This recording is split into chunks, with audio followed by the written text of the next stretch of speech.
Kapla! And welcome to the Kapla! Captains Quadrant. Yeah!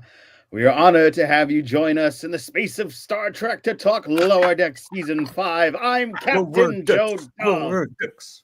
Lower Decks. We are joined, of course, by VHS, Jace, and Jason Roy Gaston, as you will experience, Beesh.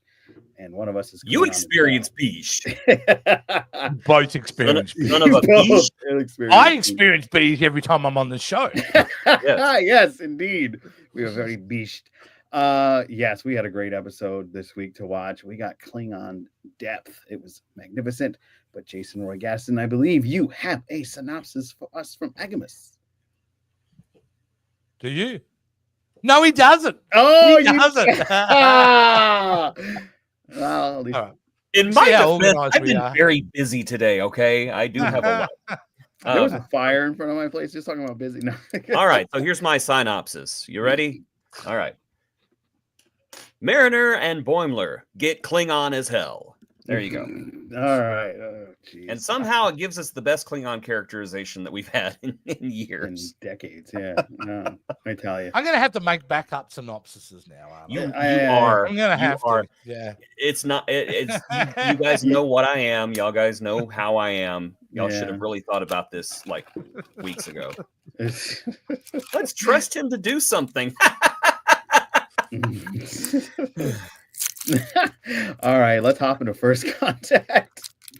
Oh, I'm not organized at the moment. Let's go. Thanks. All right. Well, since you're not organized, I too pass wind. We're going to start with Beesh, VHS Jace. What is your first contact? Well, I will say I did not experience bees in this episode. This is a very fun episode. Mm-hmm. It's one of those ones that I was smiling from the beginning and loving all the way through it. The main plot was it's a great example of how good Lower Decks is, because Lower Decks not only does the comedy well, but they really go into interesting places with characters. And I thought that's what they did this week with, going with the Klingon storyline, which was really about him getting his groove back, really. It's about a Klingon needing confidence in himself.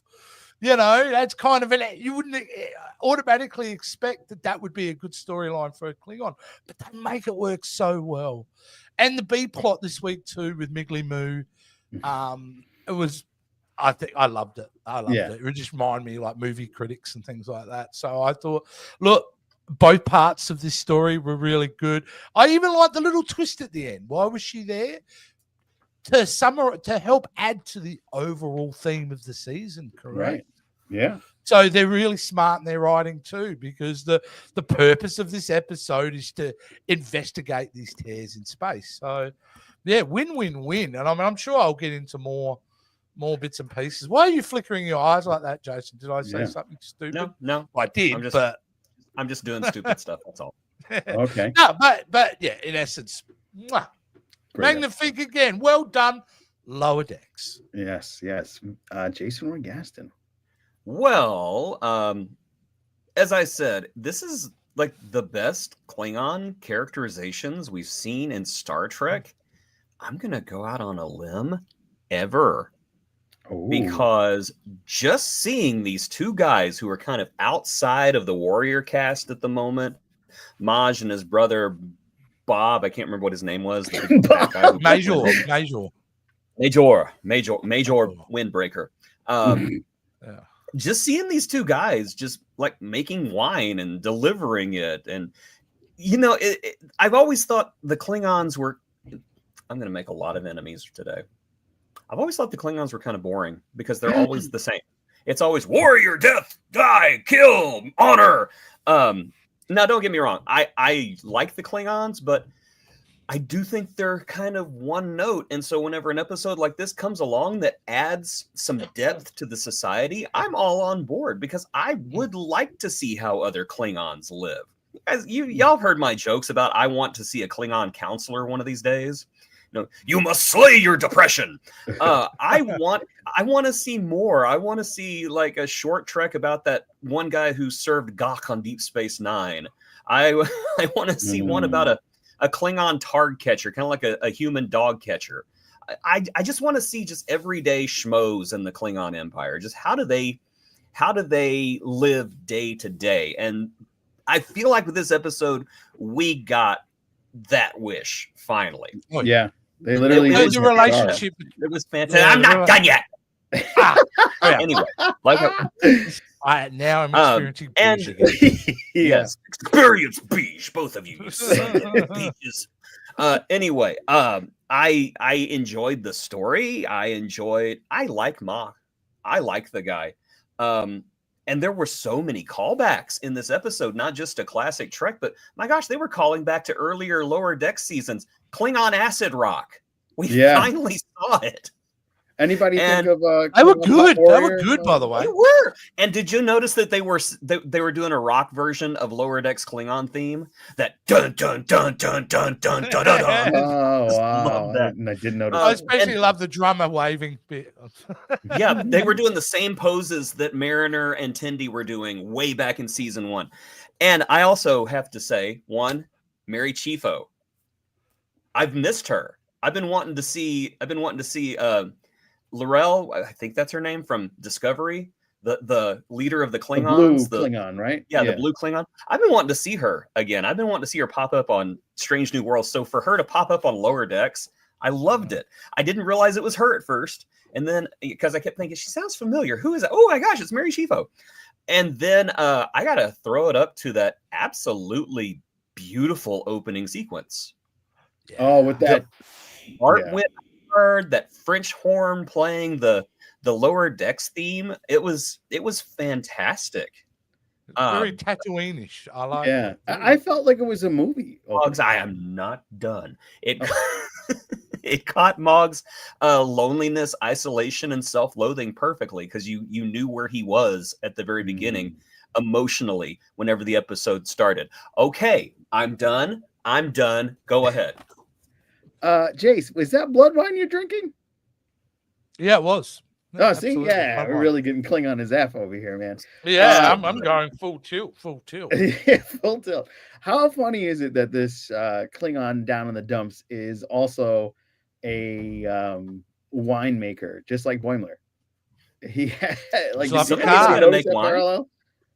Well, see, that is probably one thing. You know, have we ever get to see, occupations that don't involve wine in Star Trek? Because everybody, that's right. They all end up back at some sort of wine yard. Yeah. I was going to say Miggly Moo, but I'm sure that he's made wine at some point or another. So yeah, for sure with that. Well, he's a chef of the mind. Remember? Yes, chef of the mind. I did enjoy both plots. I agree with both of what you guys said, but one thing that really stuck out to me more than anything else was the use of Boimler's mathematics, stating that, hey, if we all merge together, we'll equally share in the pain sticks and it won't affect us as bad. And they were like, does that work? Yes, it works. So that was one of the things that I was thought. having such a blast in that episode. That was very fun to see too. Boimler like into the violence side of it. I was just loving every second that he was there. It's great. Boimler has become Mariner, and Mariner has become a little bit of Boimler. It's kind of funny because they kind of started out here, then they met, and now they're starting to go to the other side. And I really like that. It's that character progression. And I'm eager to see where the beard subplot goes. I'm guessing goatee. I think we go goatee next week, maybe. I thought you meant, oh yeah, that makes sense. Like goat, like no. Like is that a friend of Badgie? Who's Goaty? Maybe what do you call it? The soul patch. The you know what I mean? Yeah. Soul. How long is it doing that thing now? Like a month? That would be awesome. Yeah, I think it would be. I mean, come on! I shaved bare this morning, and this just kind of like that. I don't understand. You guys fixing chia pet. I've never seen VHS Chase without a beard. I've seen you beardless. I've seen a picture of him. Oh no, wait, I have. You sent us a picture. You sent a picture and was like, "Who's this dork?" Yeah, who's that guy? And it was you. Your old version. But that shirt I was wearing with that plaid shirt was fire. Come on. Yeah, it was. I agree. Should have been said on it. Yes. It was 1984, man. I was a pimp back then. 10 I was years 8 old. in 1984. All right, well, let's hop into the chat for a little bit. Do it.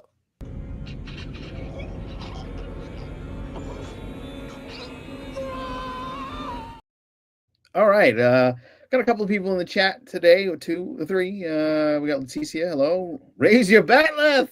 Woo! Absolutely in honor. Yeah. Greetings and salutations from planet Ohio. Good to see you. Ohio to you as well. Have a great show, everyone. Good to see you, Impossible. Damon J. Of course, his love for the mustache. Yes. And imagine this, an all Klingon opera episode. That would have been amazing. Wild. That would have been so cool. I don't think I would enjoy all of it because I'm not a huge fan of opera music. But man, to be so bold to do it, it's worth watching. Oh, if Star Trek was going to do another musical episode, that's what they need to do. Just musical rock acid opera. That would have been amazing. Awesome. It would have divided the universe. It would have been kind of crazy. It would have, and it would be glorious. I started to think maybe you guys weren't live. No, we're very live. I'm very much alive, I believe. Yes. Yeah. Sure. I was born to be alive. I'm a little surprised nobody's asked. Karaoke show. What was this? I'm a little surprised nobody's asked yet. Why is that? About the Shiner. Oh. No. Now I see it. Yeah, what happened? Joe hits me. Help. I did. Yeah. I am in another state. There were legal reasons we weren't mentioning it. He sends me envelopes. I open them up and they go, be better. Do your synopsis. No, my cat got a claw like right into the corner of my eye while I was sleeping. And this is just like the blood underneath the skin has just been going that way. So I've had this beautiful Shiner for the last week. I love it though. I think it makes me look tough. All I'm hearing is your cat kicked the shit out of you. Yeah, that's what I got. I don't call her Murder Bean for nothing. She attempted it. She earned her name. You know what? You make fun of me for getting my butt kicked by a cat, but I survived. Yeah, I survived and I live. And you're proud of Not by your choice, though. No, that was never by my choice. I exist without my consent. Yeah. There you go. What about your black eye? Yes. There we are. Thank you. There you go. I'm going to come in if tomorrow this wasn't live, we could splice that question before. If this was not live, do you honestly think we would have pre-recorded this and put it out by choice? Yeah. Agreed. Yeah, for sure. Yeah, I mean, this episode was pretty wild. Sounds like we should need to change segments. Oh, we should go to Might as well.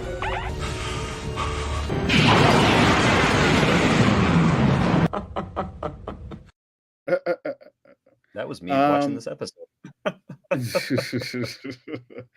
Yes, we were in a really wild frontier in this one. I think that we are going to figure out what this multiple universe split is, and we're going to get another. We're going to figure it out about episode 9. That long? You think it's going to be? Yes, of course. Wow. Of course. And that's usually whenever they reveal the big bad. That's it, and it should be. You know what I mean? Like, so do you think because it's the end of season, like, and the end of the series, do they do an epilogue episode? Because that's starting to become very trendy. Yeah, that's a good point. Where you do your main thing and then you've got an episode after that. Isn't that what Discovery did that, right? Kinda, yeah. They had an episode act. You guys know my opinion. I don't think they need to do a wrap-up of Lower Decks. I think they just need to treat the last episode like a regular episode. And just as far as the viewers are concerned, the Cerritos is still out there and it's business as usual. I think the greatest mistake they could make would be giving closure to characters. Yeah. Well, they've already made the biggest mistake they could make by canceling the show in the first place. Paramount. Not a fan of that. Not a fan of that. No. Although we would love your support if you were willing to. Yeah, we got plenty of time, you can add. I'm happy to be a Paramount shill. Yeah, showing right up. So not currently. I got news yesterday. Didn't Paramount just sack a bunch of people from their TV studio? Well, I read that in Probably. Variety. They're doing that. Well, nowadays. yeah, because Skydance offset the studio, didn't it? I can't remember the particulars, but I believe so. But the TV studio's just cutting jobs. All I'm thinking about those poor people who lost their job before Christmas. That's all I'm thinking about. There's a lot of people. You're a mean one. Paramount. Exactly. Really suck. Yeah. Oh my God. But again, if you want to reach out, we'd be more than happy to talk to you. Yeah. Your Seriously. brain is a potato. You can give us early You are a episodes. studio cuck, Paramount. Whoa. By the way, can I just say about this episode? It had been a while since we had a Miggly Moo focus plot. Right. I picked up on that when I was watching it. I was going, wow, it's been a while since we've kind of really dealt with him. And I really had a lot of fun with that. Because I was just thinking the whole species were assholes, but really at the end of the day, it was just those two. Those two. And what a way to catch them out. Literally make them eat crap. Yeah. Is Miggly Moo really, though? He doesn't strike me as one. He strikes but me I as thought the rest of the species were. Oh, yeah. So, yeah, I thought thought he was the anomaly, you know? He's the nice one. Yeah. Especially with the like Matrix-looking birds. They're guards. Yeah, I'll put that back up. Those guys, agents. Yeah, I saw the Matrix and went, I'm sticking with that. Yeah, that's awesome. This is going to be my I look. love how the male food critic looks so much like, oh my gosh. From Frasier? I've gone blank. The actor's name, Severus Snape from Harry Potter. Oh, wow. He does. He looks just Alan Rickman. Yeah, I don't know how I forgot that. But yeah, he looks like Alan. If Alan Rickman was still with us, he would be voicing that bird. Yes. That would be a pretty accurate Alan Rickman character. I give this restaurant 0 stars. This is barely. But again, to parallel the Mark storyline, this is about Miggly Moo getting his confidence back, right? Yeah, absolutely. Because he was so obsessed, he was shedding in the beginning of his thing because he was nervous.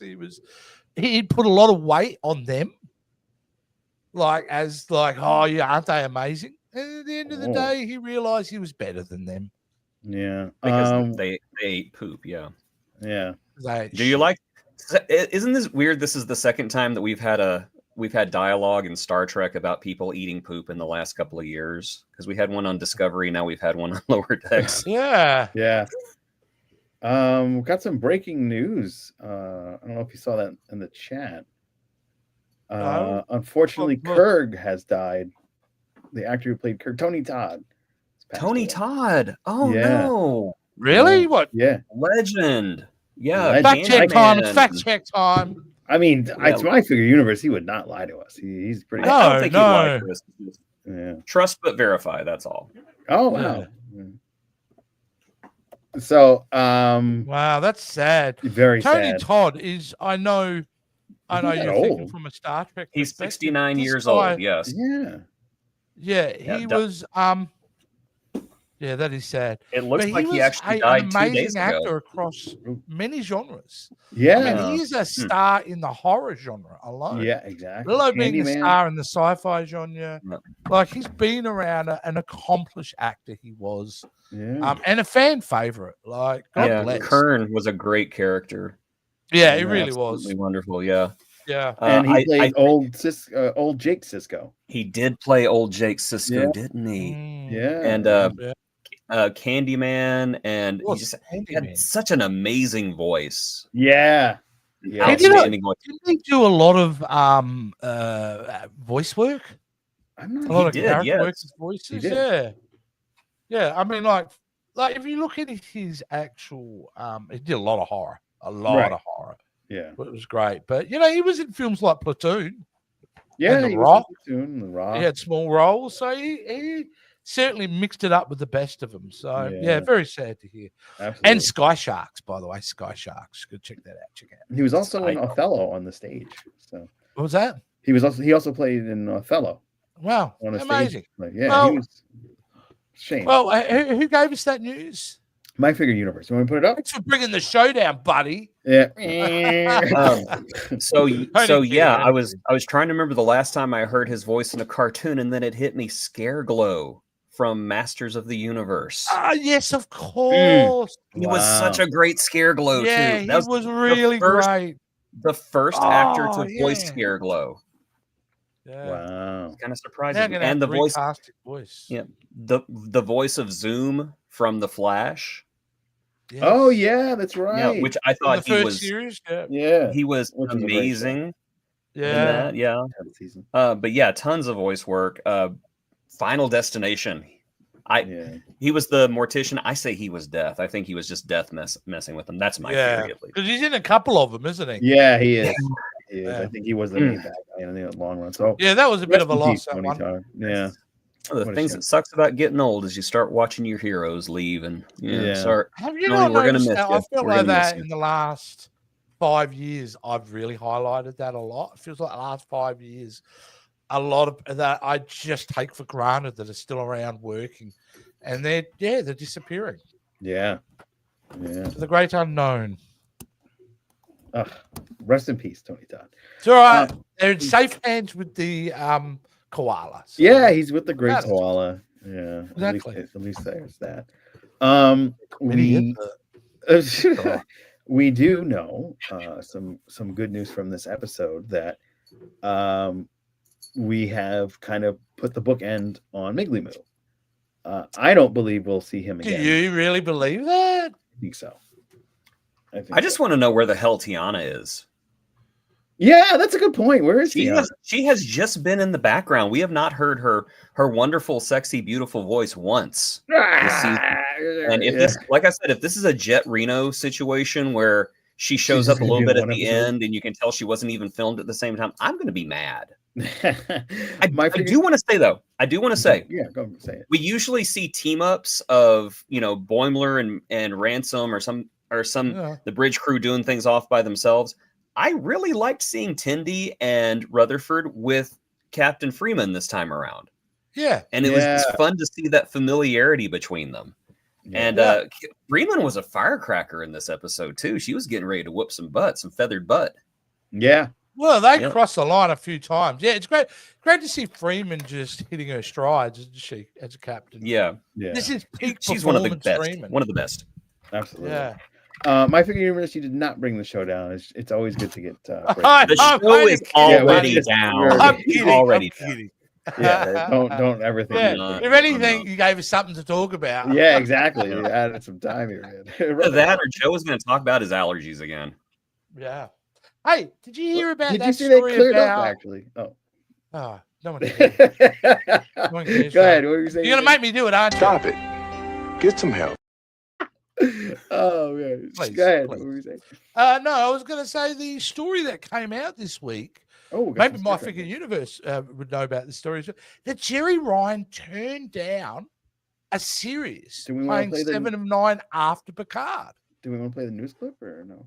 Nah, Okay. we'll just talk about it. Yeah. I actually tried to find the story and then I was going to do it. Then screw it. Let's just talk about it. Yeah. I was shocked because everybody wants Star Trek Legacy. Everybody wants to see what's next for the 7 of 9 character. And people really dug, Picard's son, Jack Crusher. So we're shocked that didn't happen.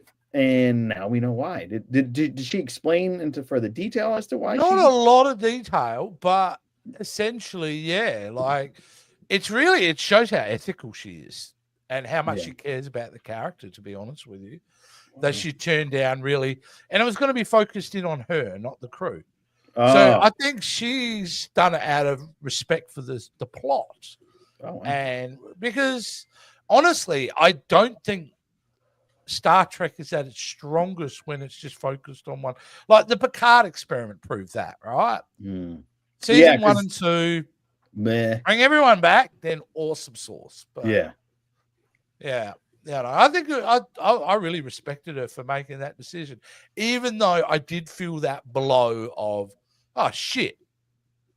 She said no to him. Yeah. Can they work together again? I'm sure they could, but yeah, I don't know what the holdback is. It's all got to do with this merger and Probably. You're going to have new eyes looking at Star Trek from an executive level very soon. That'll be interesting. Yeah. Do you think we're going to lose Star Trek? No. But it's what it's going to be is creatively a different focus. They're not about to let this cash cow go anywhere. Yeah. But if you think about it, they've laid out their plan for this current wave, right? They've ended the other shows. We've now got our new shows in place. We've got our plan to play out. What is that phase after? That's what some of these new executives will be planning. And that's a good thing. It's a good thing. Yeah. Fresh eyes. Yeah, fresh start, fresh eyes, fresh go. Well, we're not going to, I mean, maybe they get Terry Metalis back after he finishes Vision. Yeah, that's a good point. That's a big hit. That's the right person. Yeah, Vision's going to be a big hit. Paul Bettany and I think they said Todd Stachurk is not actually in it. That was a rumor. I think I heard. No, he's in it. He's in it. He's been cast. His role is undefined yet, but he's been officially cast. Smoking guy number 5. But it could be a voice of a bloody robot of another Vision. Yeah. You don't know. Dipshit from Chicago. Yeah. He's playing. Even though it doesn't matter, even a walk-on part is going to be amazing. So whatever. I really like your baseball reference at My Figure Universe. If you're gonna have a show called Seven, it should be about Mickey Mantle, one of the all-time great baseball players here in the States. Yeah, see, he laughed. He got it. Yeah, I know who Mickey Mantle is. Yeah, that was his number. I didn't even know his number was 7, so I won't dip into that. I hate baseball, and I even knew his number was 7. Yeah, like come on, isn't that like the New York Dodgers? Where was? Yeah, it was the Brooklyn Dodgers. Yeah, the Brooklyn Dodgers. Yeah. And you're a New York native. Yeah. Well, yeah. 31. Yeah. I have no excuse for that. All right, so let's move right along. We're up for our fun segment. This is the best stuff coming up. Because I wasn't here last week, so we couldn't do it. Right. Be sure as hell though, we are doing Star Trek Fight Club. Star Trek Fight Club. Yeah. We got a cracker this week. We got a good one. We got a tough one. So let's get into it. You're going to have to see who we're matching up against. It's the Battle of the Doctors. It's Dr. Beverly Crusher matching up Dr. Catherine Polanski to an arena. Who wins? All right, guys, let's put it out there. I'm going to go with Beverly Crusher because why? First of all, that she's got the level head, whereas Pulaski's kind of like a Karen, a little bit more Karen-esque. And if they're gonna go brawl for brawl, I know they can go hypo spray for hypo spray, but Beverly gets into some no hypo sprays in this arena. No hypo sprays. Okay, bare knuckle fighting all the way. Bare knuckle. Well, Beverly can throw down. It's proven in Picard, and that's when she was older. And if they're in their prime, forget it. Beverly's gonna come out on top for certain. I could make a counter argument to that. Go for it. Let's hear what Jason would say. After seriously considering all of the scenarios, I'm going to have to go with Dr. Bev as well. Even if we go with TNG era Bev, we're talking about a woman who can dance, so she's fast on her feet. We have a woman who's on the same ship as Worf, so she's done some Klingon martial arts.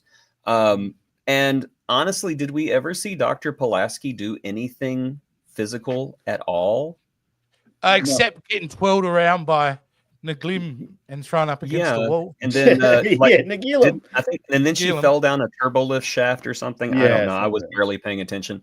But yeah, I think all signs point to Dr. Crusher. And I say this, you guys know my opinion about Dr. Pulaski. No shade on Diana Muldaur. She was just doing her job. I've never been a fan of Dr. Pulaski, but just looking at the straight up facts, I think Dr. Bev wins. Would you consider the fact that a weakness of Beverly Crusher's is her empathy? And I would say strength of Dr. Pulaski is she's borderline cold and psychotic. She lacks empathy. Does that make her more brutal, less emotional in a fight, and therefore more dangerous? Well, I think that if that was taken into account, she might get one good punch in on Beverly after tricking her, but Beverly would quickly learn. And then Pulaski would mess up because, like you said, Pulaski is like borderline psychopathic. She'd say something about Wesley, something mean about Wesley, and then the doc would rip her arms off and beat her with them. Wow! How dare you keep my son's name out your freaking mouth? I love it. Well, we obviously have gone to our AI. That's my mama. We have gone to our AI expert, which is Agamus, of course, and let's hear what Agamus had to say. In a direct confrontation, Crusher's calm demeanor and strategic thinking might allow her to outmaneuver Pulaski. Ultimately, while both characters are capable, Crusher's established experience in high-stress scenarios and her ability to think on her feet could give her an advantage in a fight. Yeah. Which is pretty much what both of you guys said. Yeah. So, yeah, she gets her ass kicked. Yeah. Yeah. The guy who has to mop up all the blood is mopping up Pulaski's blood at the end of it. It'll be Ma. He'll go take it home and make blood wine out of it. Oh, I got to get it from somewhere. Yeah, that's true. The blood part of the blood one. Oh, well, that was. And all right. We got some great matchups also for the rest of this season of show. Yeah. Like these guys come up with ideas and matchups, and I thought they were pathetic, so I come up with my own. He's not wrong. I had a couple of good ones. All right. I did better than I did on the Wheel of Agony for our Agony Boost show. Yeah. Or name that Trek episode. Yeah, I'm garbage. Which was just basically let's see Jason win. Exactly. That is true. Yeah, Jason's like, yeah. It really was. Yeah, it really was. Yeah. Oh man. I'm gonna bring it back that day. That one guest that we had, nice guy. Remember, he calls it immediately. Yeah, he didn't even launch the computer resume guy. What was that episode? I can't remember. Yeah, but he nailed it. Like, oh, so I shouldn't say blah blah blah blah. And it was like, yeah. Oh wow, you know. Yeah, he like recognized the color in it or something. Never really I remember that. Yeah. Was that the last time we did it too? No. I made sure of that. Yeah. But it has been a while. It's been a while. But Since I've been hold my. Okay. Well, a great episode. Yeah. But now all I can think about is freaking Tony. We lost Tony Todd. Yeah. Yeah. It's a shame. It's awful. Well, it's one of those things that there won't be any new performances from him, but we've never truly lost him because he will live on forever through Candyman and Scareglow and the Mortician and all of his multiple parts. So I think I'm going to go watch Masters of the Universe Revolution just to see that one episode, that last appearance by Tony Todd as Scareglow, and just kind of raise a glass to him. You will be missed, you magnificent voiced man, you. I'm going to go watch Sky Sharks. You never heard of Sky Sharks? Never heard of Sky Sharks. Flying sharks with like guns and laser beams on them. Really? Well, now I'm going to go watch it. That sounds kind of have to now, don't you? Yeah, I definitely want to check that out. So we're leading off to a big plot with Star Trek Lower Decks. Do we think? We know because of the stuff that was released that there's going to be 3 Harry Kins. Are we thinking that this whole parallel universe is going to cultivate into a disaster that is brought by a character that is in Section 31, and that would be the other Boimler? Put that out there. What do you guys think? So that's your you want to know that's my theory, yeah. Can I give my theory? Yeah. So Bradward, whenever he was giving his brief history to Ma'ak about being on the coolest ship in the fleet, and then he decided it wasn't for him, that was inaccurate.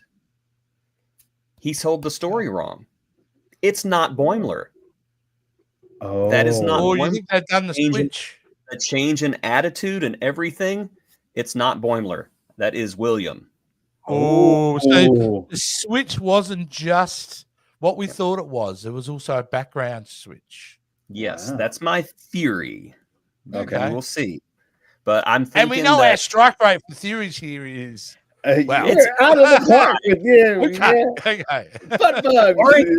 Barring that, it is butt bugs. No, Now, Yeah. wouldn't that be funny? I come up with this really awesome theory, and then it turns out it's the freaking butt bugs. Yeah. That would be I hysterical. would just quit the show at this point. That would be No, it. I'd get a lawyer and go, "How'd you get that idea?" Yeah, for sure. You were at Triclone Island, were you?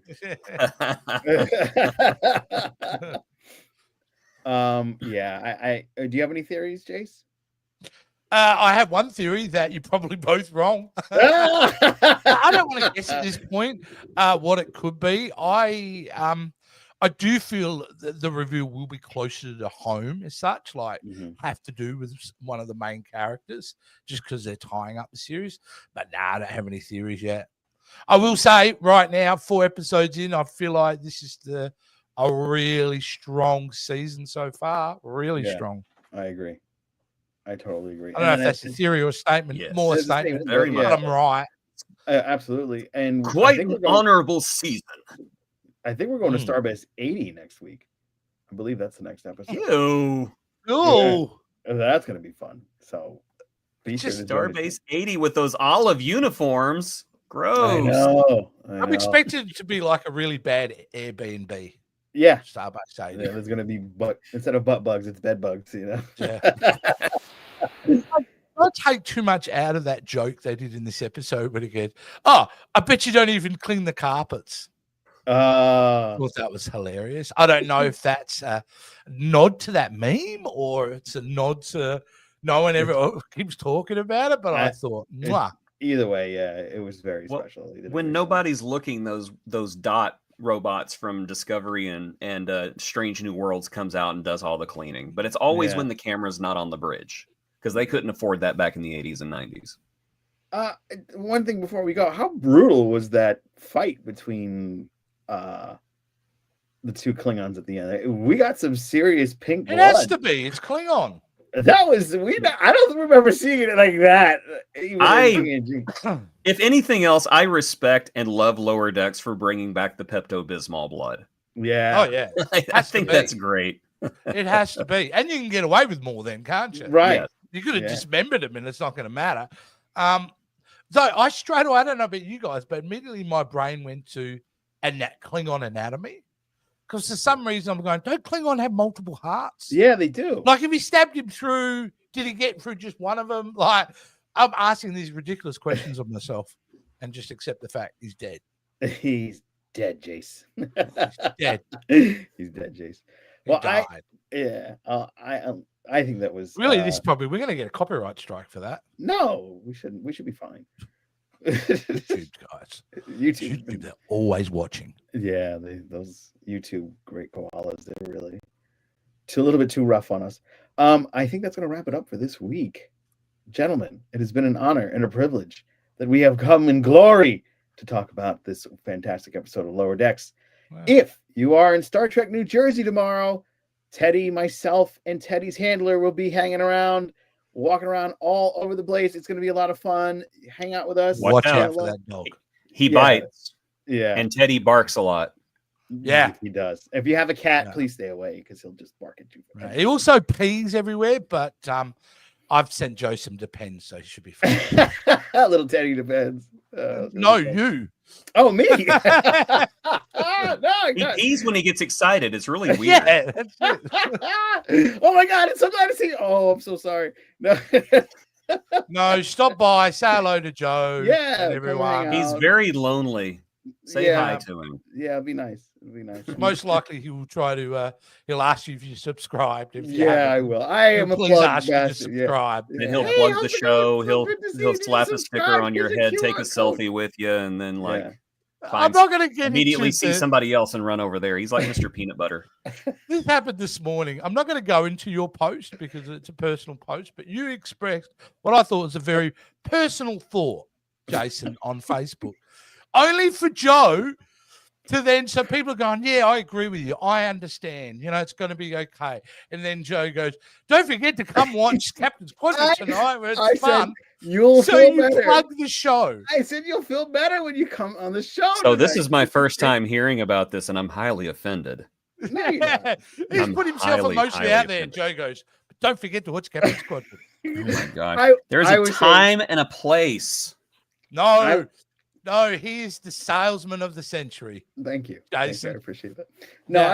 I was basically saying We'll do it at your funeral too. He'll be handing out the cards, asking them to subscribe. Listen, I have already. My condolences. Watch the Captain's Quadrant. Watch the Captain's subscribe Quadrant. and like the episode. Do you to have a subscribe sexy guy with a really good voice? We need one. Well, we've had half of that. Don't be silly. That's ridiculous. I'm outliving both of you purely over spite. Oh wow. Well, well, thank you for watching. Thank you for listening. If you are downloading on the wonderful world of any of those wonderful streaming services that are known for podcasts, please be sure to give us a 5-star rating and share with your friends. We'd appreciate that. And if you're watching on YouTube after the fact, please give us a like and share with your friends, because those are very important to the growth of the show. We need all the growth we can get. Gentlemen, it has been an honor and a privilege. I will see you guys next week. Yeah, I guess you will. Fine. Bye.